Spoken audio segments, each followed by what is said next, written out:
Hello friends, आज हम बात करने वाले हैं दुनिया के सबसे गरीब 10 देशों के बारे में। गरीबी के मुख्य कारणों में से हम corruption, bad governance, civil war, unemployment और लिटरेसी को मुख्य रूप से देख सकते हैं।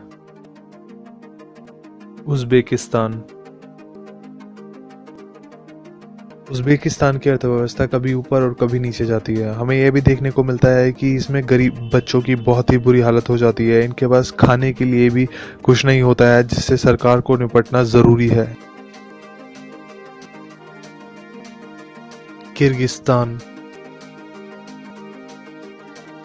किर्गिस्तान की पर कैपिटा इनकम $1266 है और इसकी नई सरकार में हमें बहुत ही इनबैलेंस देखने को मिलता है, जिसके कारण करप्शन बहुत अधिक मात्रा में फैला हुआ है और यही इसका कारण है पुअरनेस का।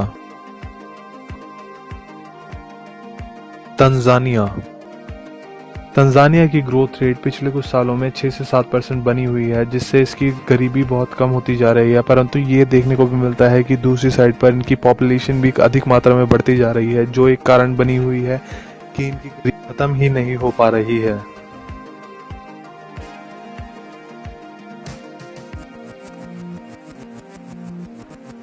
इथियोपिया सन 2000 की वर्ल्ड बैंक रिपोर्ट के मुताबिक इथियोपिया में 55% लोग गरीबी से जूझ रहे थे, परंतु 2011 की रिपोर्ट के मुताबिक 33% लोग ही गरीबी से जूझ रहे थे।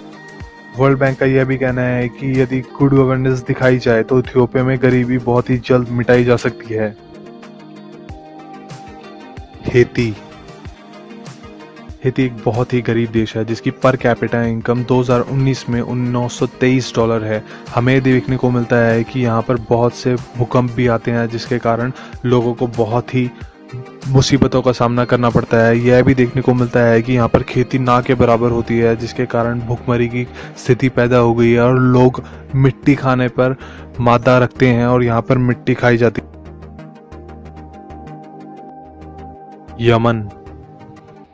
यमन एक गृह युद्ध की स्थिति में फंसा हुआ है, जहां पर देखने को मिलता है कि सरकार यहां पर अपने लोगों को बेसिक सुविधाएं भी नहीं दे पा रही है, जिसके कारण 1,40,00,000 लोग भूखमरी से मर रहे हैं। और यह भी देखने को मिलता है कि यहाँ कृषि ना के बराबर हो रही है। गृह युद्ध ने सब कुछ तबाह कर दिया है। भूखमरी एक बहुत ही बड़ा कारण बनी पड़ी है। लोगों को यहाँ पर कूड़े में से खाना निकाल कर खाना पड़ रहा है।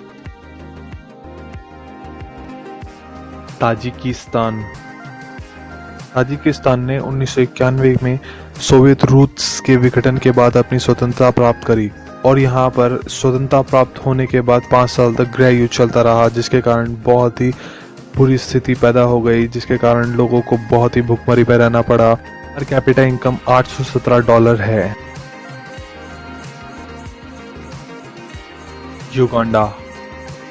युगांडा की पर कैपिटा इनकम $759 है। यह देखने को मिलता है कि 1986 में यहाँ पर एक आर्म कॉन्फ्लिक्ट हुआ रूलिंग पार्टी NRM के बीच।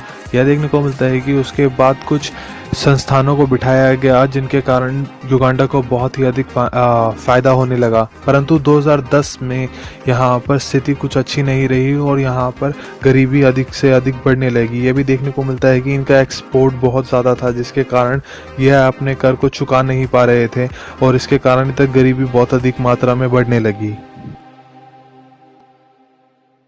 Mozambique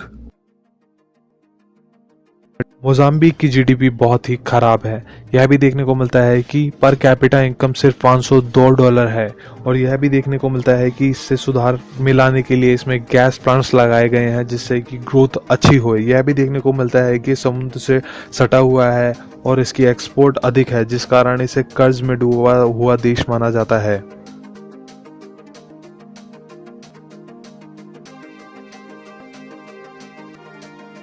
democratic Republic of Congo की per capita income $475 per year है। हमें देखने को मिलता है कि यहाँ पर संसाधनों की भी कमी नहीं है, परंतु अनएम्प्लॉयमेंट ज़्यादा होने के कारण और बैड गवर्नेंस के कारण यहाँ पर सब चीज़ें चौपट हो चुकी हैं। बच्चों को पूरे पूरे दिन काम करना पड़ता है और उन्हें खाने तक का भी